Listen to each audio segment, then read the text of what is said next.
Hey guys, welcome to Joe Ciminera Presents. I am Joe Ciminera. Coming up next, what do I need as far as equipment to actually make a movie? Some good information that's going to blow your mind coming up. So, we get asked this question all the time, mostly when I'm on set with actors who are thinking about making their own movies. Some directors also, they really want to know what kind of equipment does it take to make a movie? Well, if you look on the news today, you'll find that the iPhone 11 has 3 different camera focals that you can actually film a pretty damn good movie with. But let's go the more traditional way today, and the most probably inexpensive way is to use DSLR. Now, of course, everybody wants to use 35mm and they want to use the red and everything else, but let's face it, you're going to get out of a movie what you put into it, right? So you're probably saying to yourself, the higher the quality, the more return on investment. That's not always the case, right? Because if you look at my earlier videos, you'll know that the math and the rule of thumb for what you can really make with an independent film, that number's pretty solid. And that number doesn't change dramatically unless you get an explosion with your film, which is few and far between, even though everyone thinks that their movie is the biggest thing since sliced bread, and I get it. However, stay safe with your budgeting in the beginning and you won't fall into any pitfalls by not being able to finish the movie. So that's important too. What do I use? Well, for me, the art of cinematography is in the glass.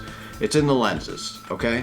I like Carl Zeiss lenses. So I have invested in a whole slew of Carl Zeiss lenses in all different kinds of there's 18-35mm, there's 24mm, I have a 50, I have an 85. I mean, I have dozens and dozens of lenses by Carl Zeiss. I also use some Canon lenses as well.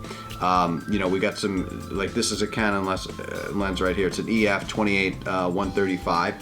They're decent lenses, depending on what shot. I use a lot of these for like TV. But when I do the movies, I like to kind of stick with the Carl Zeiss lenses. Now, so being with the Carl Zeiss lenses, I like to use DSLRs. I'm a big fan of the Canon 5D, Mark II, 5D Mark III. I even like to use the 70D, which is what I'm filming with now because I like their automatic focus on the lens. This is a 60D. You could use a 60D as well. I mean, I've got just about every Canon that has been made. And the DSLR is a really good camera for filmmaking, especially if you're a one-person show. What I mean by that is you're the camera person, you're the sound person, you're everything. Well, then the 70D is going to work best because you have the automatic focus on the lens and you don't have to stop and try to adjust and get some help and have your assistant bring you different lenses and stuff like that. So the DSLR is a very good camera to film movies with. Now let's talk about the lighting. Now I use ICANN. You can see behind me right here.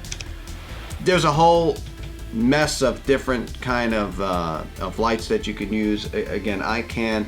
I think their website is icancorp.com, and you could take a look at their lights. They're a little bit more on the higher pricey side, but I can tell you that these lights are awesome, and the fact that you have battery powered operated in the back is always good because you're going to be on some shoots. Me, I like to film a lot of horror, so I'm in like a sane asylum, stuff like that usually the electric is off. So the battery power is really helpful. So you have that option whether or not you want to plug it into it, but it's just a solid light kit, and you really can adjust the proper colors on the lighting to really get that look that you're looking for, whether it's really hot or cold. Now let's talk a little bit about the sound. I use the Rode mic. Now the Rode mic on top of the camera that you see here is picking up the sound. It does a pretty decent job, right?